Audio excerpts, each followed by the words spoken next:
Image encyclopedia.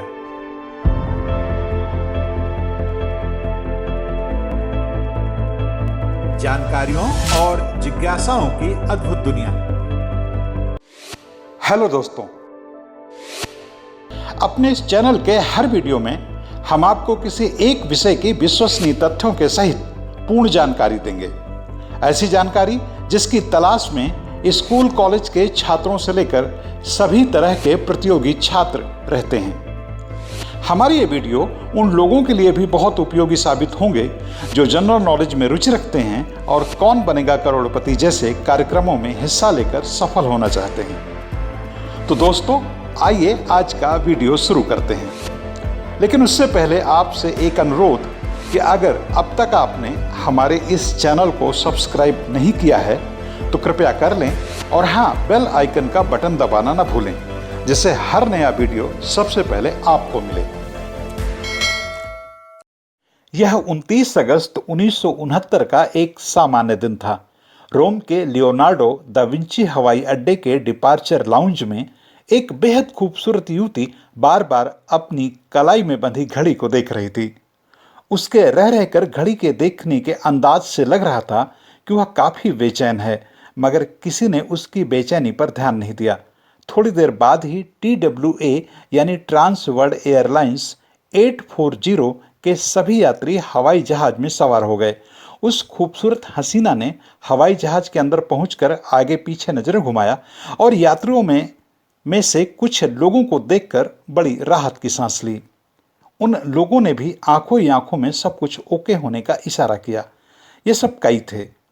उन्होंने बहुत होशियारी से अपने कपड़ों में पिस्तौलें छिपा रखी थीं। TWA 840 फ्लाइट ने ठीक समय पर टेक ऑफ किया। इस उड़ान की मंजिल इजराइल की राजधानी तेल अबीब थी। लेकिन यह क्या, अभी बमुश्किल उड़ान भरे 11 से 12 मिनट ही हुए थे कि उस खूबसूरत बाला ने अपनी सीट छोड़ दी, हाथ में माइक्रोफोन थामा और बोली, लेडीज एंड जेंटलमैन, कृपया ध्यान से सुने। यह आपके नए कैप्टन का आदेश है। अपनी अपनी सीट बेल्ट कसकर बांध लें, क्योंकि popular front for liberation of Palestine की चे ग्वारा कमांडो यूनिट ने हवाई जहाज का अपहरण कर लिया है। यह 24 वर्षीय युवती लैला खालिद थी, दुनिया की पहली महिला प्लेन हाईजैकर। लोग हैरान रह गए। ऐसा नहीं था कि यह विमान अपहरण की कोई पहली घटना थी, लेकिन यह अपहरण के इतिहास में पहला मौका था जब अपहरण करने वाली कोई युवती थी।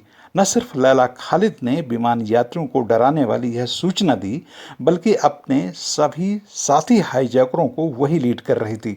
पलक झपकते ही उसके साथियों ने कॉकपिट पर कब्जा कर लिया। लैला ने पायलटों को गरज कर आदेश दिया, विमान को दमिश्क ले चलो। फिर अगले ही पल उसने अपने आदेश में यह भी जोड़ा कि विमान को हाइफा के ऊपर से उड़ाओ। हाइफा फिलिस्तीन का वह हिस्सा है जहां 9 अप्रैल 1944 को लैला खालिद पैदा हुई थी। लैला के आदेश पर पायलटों ने TWA फ्लाइट 840 का मुंह हाइफा की तरफ मोड़ दिया। दरअसल लैला और उसके साथियों को यह गलतफहमी थी कि हवाई जहाज में इत्जाक राबिन बैठे हैं, जो उन दिनों इजराइल के अमेरिका में राजदूत हुआ करते थे। लेकिन यह बात गलत निकली। इत्जाक राबिन उस फ्लाइट में नहीं थे। लैला और उसके साथियों के आदेश पर विमान को सीरिया के दमिश्क हवाई अड्डे में उतारा गया।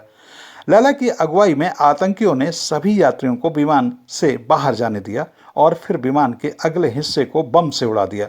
लेकिन इन सबको गिरफ्तार कर लिया गया। 24 दिनों की जेल के बाद उन सभी को रिहा कर दिया गया, क्योंकि लैला की अगुवाई में आतंकियों ने किसी भी यात्री को कष्ट नहीं पहुंचाया था। लैला ने खुद यात्रियों से कहा था कि उन्हें डरने की कोई जरूरत नहीं है। हम तो सिर्फ अमेरिका, ब्रिटेन और इजराइल को यह संदेश देना चाहते हैं कि हम फिलिस्तीन की आज़ादी के लिए क्या क्या कर सकते हैं। अगर फिलिस्तीन की आज़ादी के लिए ये देश तैयार नहीं हुए और जल्द से जल्द कोई हल नहीं निकाला गया तो पूरी दुनिया में हम तबाही मचा देंगे। अपहरण की इस सनसनीखेज वारदात ने आतंकवाद के इतिहास भूगोल को बदल कर रख दिया। लैला खालिद आतंक की पहली पोस्टर गर्ल बन गई। बला की खूबसूरत लैला की अखबारों में छपी एक तस्वीर ने उसे देखते ही देखते फिलिस्तीनी युवाओं का आइकन बना दिया। यह वह तस्वीर थी जिसमें लैला हाथ में AK-47 राइफल थामे है और सर पर काफिया बांधे है। इस तस्वीर ने लैला खालिद को न सिर्फ फिलिस्तीनी प्रतिरोध की नई ताकत के रूप में चिन्हित किया, बल्कि वह पूरी दुनिया में महिला ताकत और आतंक की नई पहचान चिन्ह बन गई। लैला खालिद 9 अप्रैल 1944 को हाइफा में जन्मी थी, जो उन दिनों ब्रितानी अधिकार वाले फिलिस्तीन का हिस्सा था। लैला के परिवार के तमाम लोग हमेशा उस बात से नाराज रहते थे कि कैसे ब्रिटेन ने षड्यंत्र करके फिलिस्तीन की आज़ादी छीन ली है और इजराइल को मुस्लिम देशों के लिए एक नया सिरदर्द बना दिया है। इसलिए लैला का परिवार सन 1948 में लेबनान चला गया। लैला जिस माहौल में पली बढ़ी, उस माहौल में आज़ादी और कुर्बानी, ये दो ही लफ्ज़ सुनाई पड़ते थे। इसलिए जब लड़कियां गुड्डे गुड़िया का खेल खेलती हैं, लैला बंदूकों के बारे में रुचि से सुनती थी और कैसे अमेरिका और पश्चिमी देशों ने मुस्लिम देशों को गुलाम बना रखा है, इस बारे में सोचती रहती थी। जब वह 15 साल की थी, तब वह अपने भाई के पदचिन्हों पर चलते हुए रेडिकल पैन अरब नामक चरमपंथी इस्लामिक संगठन से जुड़ गई, जिसका एकमात्र मकसद फिलिस्तीन को आज़ाद कराना था। अरब राष्ट्रवादी आंदोलन का वह उभार का दौर था। अरब राष्ट्रवादी आंदोलन की नींव 1940 में जॉर्ज हवास ने रखी थी। वह उन दिनों बेरूत स्थित अमरीकी विश्वविद्यालय में मेडिकल का छात्र था। उन्हीं दिनों फिलिस्तीन की आज़ादी के लिए तेजी से एक संगठन लोकप्रिय हुआ, जिसका नाम था popular front for liberation of Palestine. यह वही दिन थे जब 1966 में 6 दिनी युद्ध फूट पड़ा था। यह संगठन उन दिनों इस 6 दिनी युद्ध के लिए अरब का मुखपत्र बन गया। हर जगह इसने अपने भावुक तकरीरों से संगठन को न सिर्फ व्यापक बनाया, बल्कि संगठन के लिए मर मिटने वाले युवाओं का एक हिरावल दस्ता खड़ा कर दिया। लैला खालिद इसी हिरावल दस्ते की सदस्य थी। लैला आतंक की पहली पोस्टर गर्ल बनने के लिए हमेशा दिलोजान से तैयार रहती थी। 1970 में जब लैला ब्रिटेन में अपने गुनाह की सजा भुगत कर बाहर निकली, तो उसे कतई इस बात का अफसोस नहीं था कि उसके हिस्से दुनिया की पहली विमान अपहरणकर्ता महिला का खिताब आया है, बल्कि वह खुश थी कि उसने एक ऐसा उदाहरण पेश किया है जो तमाम मुस्लिम युवकों को आकर्षित करेगा।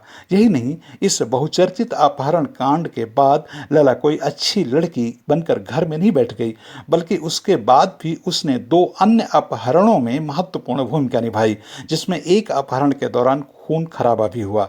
एम्स्टर्डम से उड़ान भरने वाले एक हवाई जहाज को जब वह और उसके साथी सीरिया ले गए, तो कमांडोज ऑपरेशन के दौरान हुई हिंसा में 13 यात्री घायल हुए और एक बच्चे की जान चली गई। इस सब के बावजूद लैला खालिद की एक कोमल, भावुक और स्त्रियोचित दुनिया भी है। बचपन के दिनों में वह एक अंग्रेज लड़के को दिल दे बैठी थी। लैला खालिद ने 12 साल की उम्र में कविताएं लिखनी शुरू कर दी थी। हालांकि 15 साल की होते होते उसकी कविताओं में प्रेम की जगह गोला बारूद ने ले ली।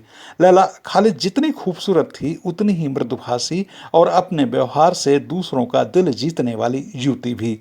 15 साल की उम्र से ही वह बोहेमियम जीवन जीने के लिए अभिशप्त हो गई थी। बचपन से ही लैला में कुछ जबरदस्त खासियतें थीं, जैसे वह 1 सप्ताह तक बिना सोए और खाए भी अपने मिशन में जुड़ी रह सकती थी। यह बात लैला ने खुद पर बनी एक डॉक्यूमेंट्री में बताई है।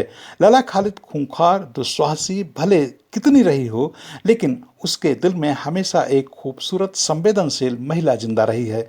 इसलिए उसने जो एक फाउंडेशन बच्चों को पढ़ाने के लिए बनाया, उसमें किसी भी जात या धर्म के बच्चों को पढ़ने के लिए नहीं रोका गया। यहाँ तक कि उसके इस फाउंडेशन स्कूल में कई पढ़ाने वाली अध्यापिकाएं अंग्रेज रहीं। व्यक्तिगत जीवन में भी लैला की तमाम ऐसे लोगों से दोस्ती है जो सैद्धांतिक रूप में उसके दुश्मन होने चाहिए। लैला ने जब हर तरह के आतंक से थोड़ी दूरी बना ली है। लैला ने अब हर तरह के आतंक से थोड़ी दूरी बना ली है, लेकिन उसने अपनी राजनीतिक और वैचारिक चेतना को कभी कुंद नहीं पड़ने दिया। लैला आज भी फिलिस्तीन के हकों के लिए अपने ढंग से मुखर है।